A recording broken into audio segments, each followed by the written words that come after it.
Welcome to Your Studio Podcast, sharing strategies for studio owners.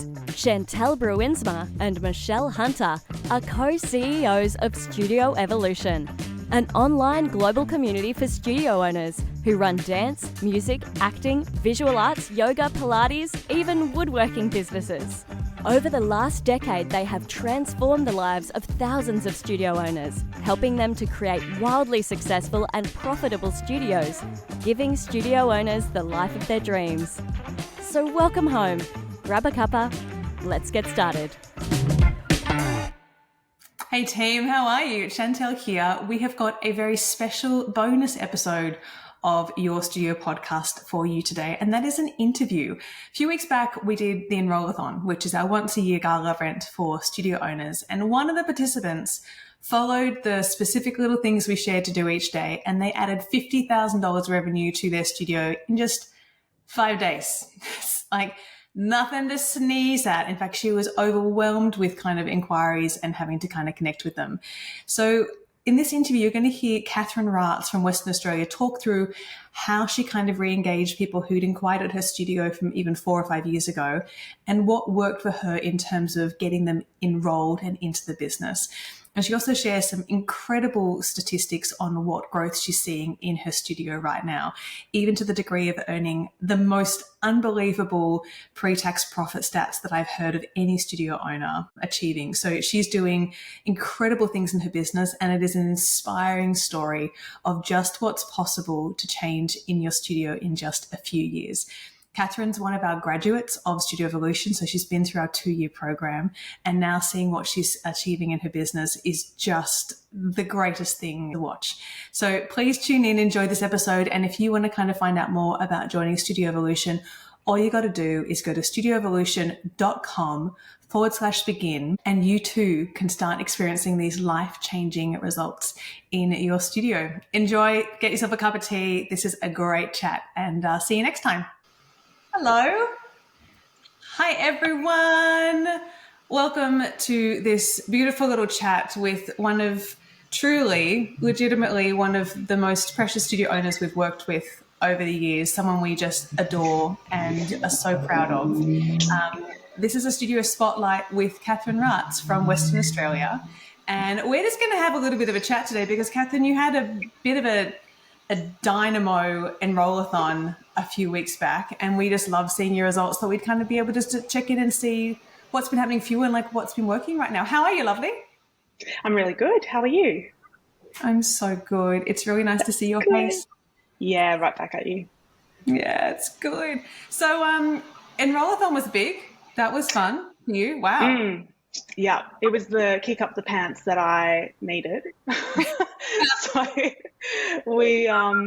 I've been focusing this year a lot on lead generation, but not so much on lead conversion. So it was really good to kind of sit down and implement those strategies and actually start converting the leads into paying customers. Right. So that's interesting. So because there are different kind of processes and different kind of approaches to use. So you've been focusing on like kind of getting more kind of awareness, getting more people in, but then maybe like they weren't kind of. So what did you find worked really well in that conversion process? Like what did you find if Enrollathon helped with? Obviously the 9-word emails, obviously it's like a banger. It's always a banger. But this time, instead of just doing the email, we started texting people, and that had a much higher conversion rate than the emails. You know, I do kind of think their inboxes are getting inundated at the moment, and, you know, things are getting missed. And I mean, I was re-engaging leads from like 4-5 years ago and enrolling them. So if I could give everyone one piece of advice, it's capture your leads info, all of it, and have a really good system for making sure that you've got that on hand at all times. I mean, that's a really good point. So when you're kind of, if someone's like going to your website and then sending an inquiry, so you're getting their email kind of and phone number in that field. Correct. Yeah. Yeah. Yeah. So we've got two different ways of capturing leads. So the first is the inquiry, which is obviously a much easier conversion because they're hot and they're keen and they want to go.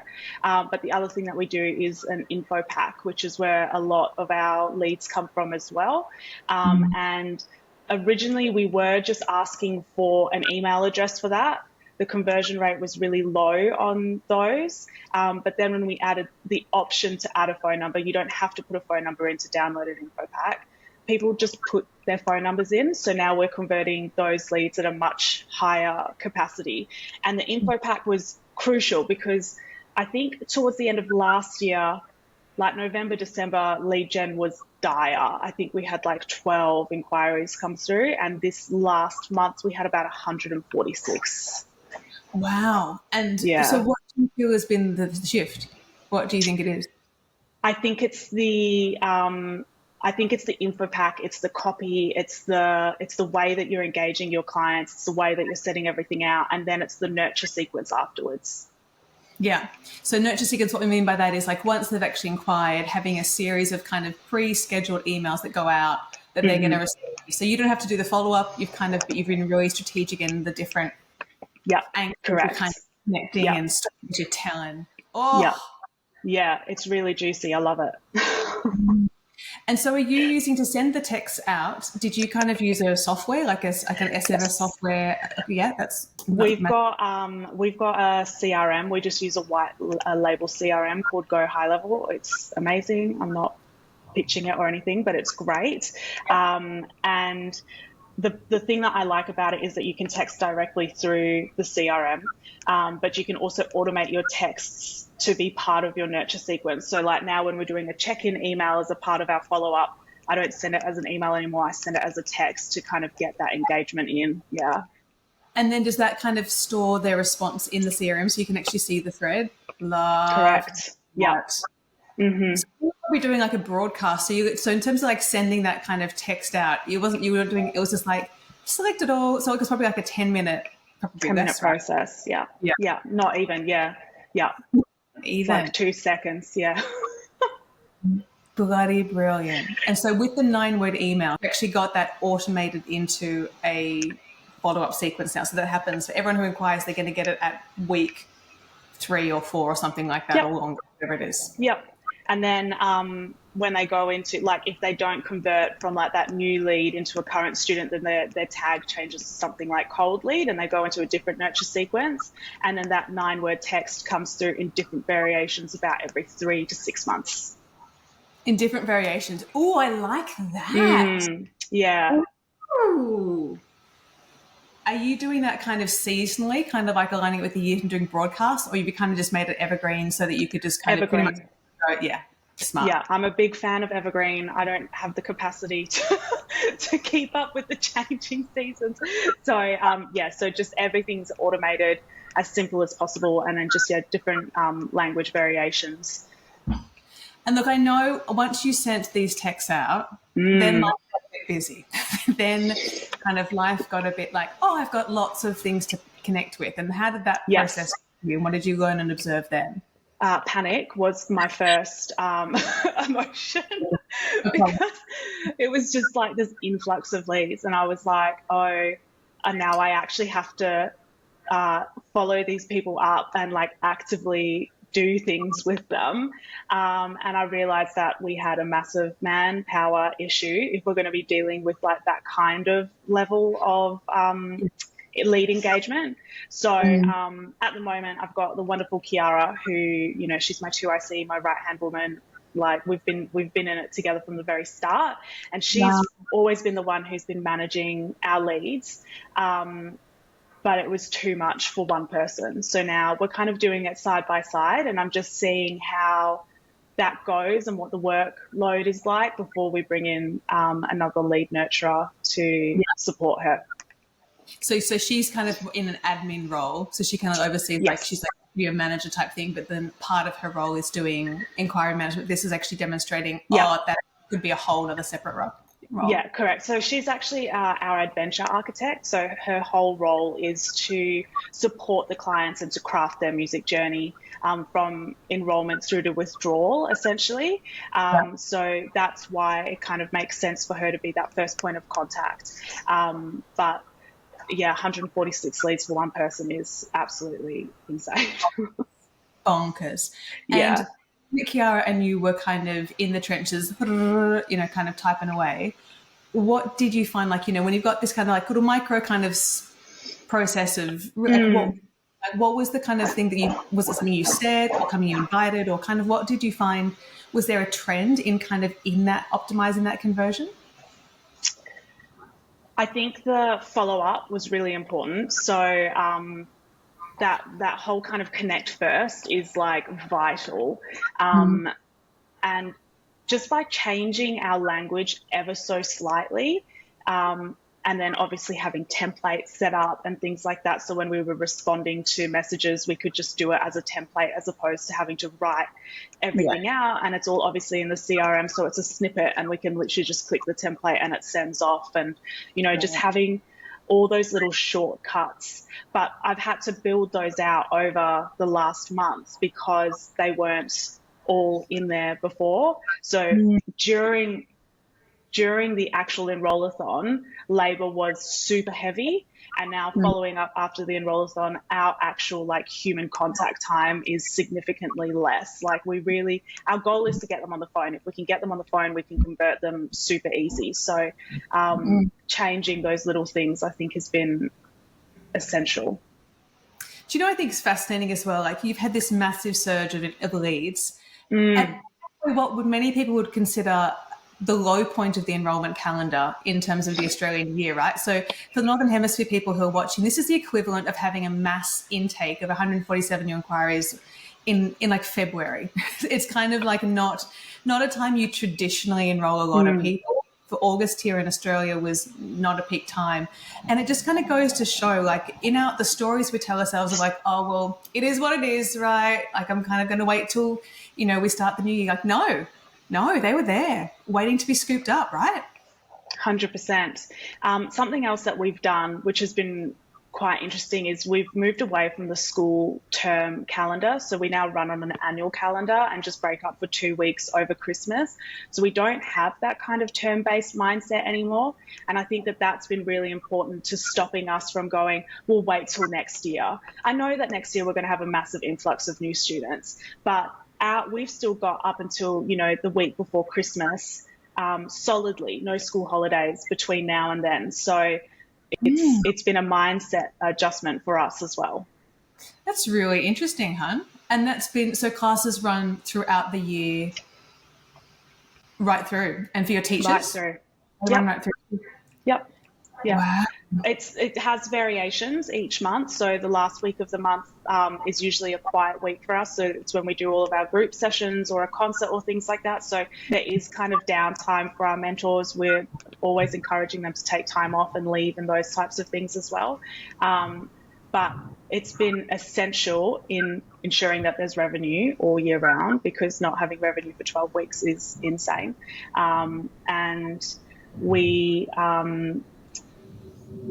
also found that trying to do the school camps was just like another business for me, and it was exhausting. So I just was like, do you know what? I surveyed the clients and I was like, who wants lessons to keep going during the school holidays? 90% came back saying, we want lessons to keep going during the school holidays. And so I made the change. And it's also been essential in increasing our average student value, like our AASV. So I think when we did Positive Prosperity, which was 2021, my AASV was like about 600, and now we're at about 2,200. It's wild. So just to kind of explain that, so your AASV, everyone, is something that we work really closely with raising with our clients. So it stands for Average Annual Student Value. So the amount of money one student brings in across a 12-month period into the business. And so what Kathryn's saying is, like, when she first joined Evolution, she was making on average about $600 from a student over 12 months. And that kind of adds up to get your total revenue, right? So what we worked on was like, how can we increase the average value that a student brings into the business. So she raised it from a student bringing $600 on average to now on average every kid brings in at least $2,000, which is just like life-changing for the business. Yeah. So good. And that happened within a couple of years, right? I think I saw that it was very quick that transition happened. So you tripled the value of every student within 2 years. Yep. Very cool. Okay, well, while we're on this topic, can I just, everyone who's watching, can I just do a little bit of a snapshot of where Kathryn was before and then kind of what's shifted? In fact, maybe it might be kind of interesting before we do that, Kathryn, what was life like in your studio before you stepped into Evolution? It was exhausting. You know, I didn't view myself as a business owner. I viewed myself as a creative person that just accidentally was running a business. And I didn't have the skill set, and I knew I didn't have the skill set. And so everything was daunting. Everything was overwhelming. It just felt so out of reach. Like there was nothing manageable, nothing bite-sized. I didn't know where to turn. I felt like we kept constantly hitting the ceiling. It was exhausting. Horrible. Yeah. Horrible. And how long? Not a vibe. How long have you been in that vibe for, would you say? When it was probably like 5 years, right? Like 5 or 6 years, because You'd been long before you joined, yeah. So she's in the vibe of chronic overwhelm, just like struggling and trying to get ahead. So she joined the program. Let me kind of paint a picture. So when Kathryn joined Evolution, she had 54% student retention. And by the time she'd kind of finished the 6 pillars, that was at 92%. I mean, even that alone, like it's exhausting when you've got that every 2 students that comes in the business, one's out within a year. Like that's... Yeah. We spent most of our time just trying to fill the holes in the bucket, you know? You can't grow. You can't grow that way. Yeah. So even fixing that alone would have done dramatic things for the business. Huge. Yeah. So by the end of the first 12 months, you doubled your students. You had 100% growth of the studio. What do you think kind of was the main secret to that? What shifted with that first year? I think it's a 2-tier approach. Like you have to address your retention and you have to address your lead attraction. So, you know, just getting really clear on our marketing message and who we were and the copy and language that we were using, but then also, plugging those holes so that we weren't just pouring all these beautiful new leads into a broken bucket.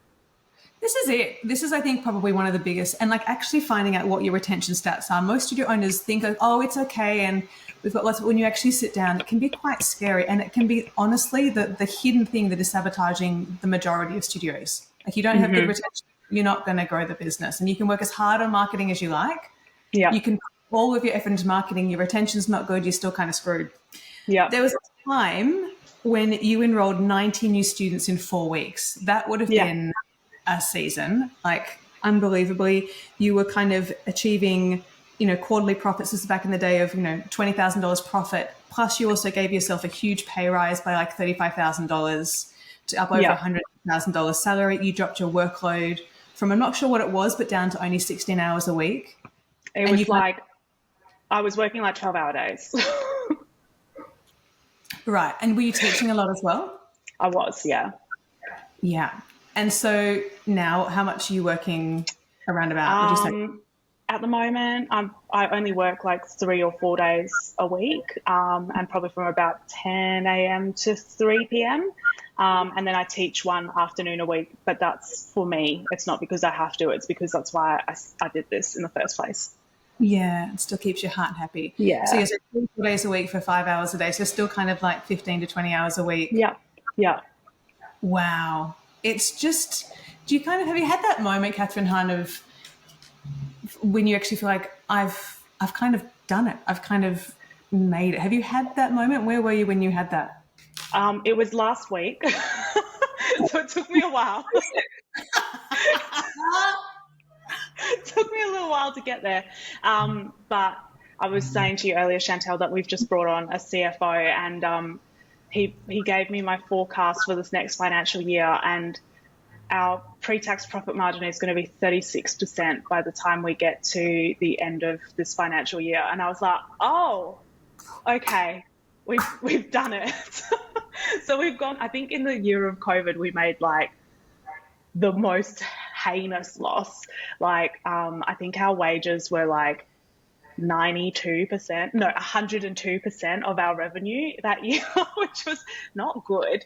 To now, being 36% pre-tax profit by the end of this financial year. So that was the moment that I was like, oh, thank God, it's all come together. So we've had a blackout at my place. I've actually come to my parents' house and my dad is here. And if he heard, so Accountant Arthur, right? He heard that you got 36. So for everyone watching, so we are seeking, and I know that from my notes, like when you joined Evolution, your pre-tax profit was like 2.4% and your goal was to get to 7.5%. I was thinking of that this morning. Mm-hmm. Like your goal was to get to 7.5% and now you're tapping 35% pre-tax profit. So that means in the kind of the 65% that's left out of the 100, the whole pie, that's your wages, that's your rent, that's your salaries. And yeah, including my wages as well. Yeah. So it's true profit. I don't know if I've actually heard anyone have that stat. I think I haven't heard of anyone having a studio having that high profit, pre-tax profit percentage, hun. That is like absolutely stellar. Yeah, that was my moment. Yeah. It just goes to show what's possible. And, you know, I want to really affirm for you what I loved working with you over those 2 years in Studio Evolution was you took everything we gave you and you ran with it. Like you were so coachable, and we kind of, I remember, you know, roadmap and kind of like working on, which is like retention roadmap. And that project, you made some big changes in the business then. Yeah. That's all still there. Wow. I'm so proud of you. How do you feel? Yeah, good. Like it's, yeah, great. Love it. It's big. Yeah, it's good. It feels like relief. Yeah. It feels like relief. Yeah, that kind of, you know, so many studio owners live with that constant white knuckle, right? Yeah. Money's in the bank, marketing is working, lead gen is working, systems are there, team is beautifully connected. You said to me before this call that they're the best team you've ever had in 10 years. It's just, you made it. Yeah. For now, things change, you know, and I'm the queen of it, you know. Chantel said to me 100 times, she was like, Kathryn, stop breaking your business and rebuilding it. I'm quite happy with where it's at right now, but I'm a chronic business breaker. No, you're not a business breaker. You're extremely effective because you see opportunity and you see the possibility and you like things to be operating at their best. There's nothing wrong with that. There's nothing wrong. And your ability to refine has got you to the place where, you know, when you finish the program, you were kind of you'd hit your goal of like the 5% pre-tax profit, and you've kept optimizing. You're an optimizer. Yes. Yeah. In order to make an omelet, you got to crack a few eggs, Kathryn. You know what I mean? Absolutely. Eggs. I just do the whole carton at once. But you know, I'm the same too, hon. I'm the same person. I know. And our teams don't love it. No. We get there. We get there. I promised them that I would be calm this year and just let it settle and see what happens. Because last year was big for us, that changeover. Yeah. Oh my gosh. Well, I'm just so proud of you. For everyone who's kind of watching and watching this video, if you would like to just acknowledge in the comments what you see in this woman and what you, soak it up, hon. Soak it up, like absorb it. What you see in Kathryn and what you admire in her and what you've really can attest that she's really absorbed within herself of who she's become as a studio owner. It would be so lovely if you would just thank her for being so vulnerable, so real, so generous with her time and with her sharing. If you would just kind of share a bit of love back her way, that would mean a lot to me, to thank her so much for this. It's a real treat. And friends, that we're about to start the next kind of pillar of Studio Evolution. So there's 6 pillars, and Kathryn, we're about to step into Elegant Ease, which is the systems pillar. Remember that one? Business model. Huh? Literally my favorite pillar that I did. Why? How come? Because it changed the way that I looked at my business. I remember when we did the model, like the business model, I was like, oh, we've got a problem here. we have a problem here. But then also, like, I'm a systems nut. Like, I love having everything written down and being like, you know, so everyone's just following the protocol for consistency. Like, just love it. And also, that's where all the value of your business lies. You know, if you want to sell it one day, you've got to have that sorted out. Yeah, that's the truth. Yeah, the business model project, everyone, is where we actually we take, we call the simple stick, and we just like take all the complexity out of the business. We look at your programs you're offering, we look at your pricing, and we just tidy it up. And tidy it up is probably a nice way of saying it. Other people might call it a sledgehammer approach. Sometimes it's got to be done because the complexity in the business is just sabotaging the growth, is what we find, right? 100%.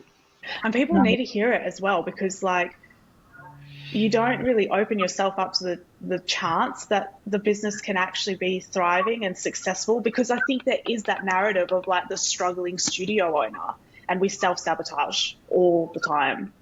Yeah, it's the truth. Well, but you don't know what you don't know.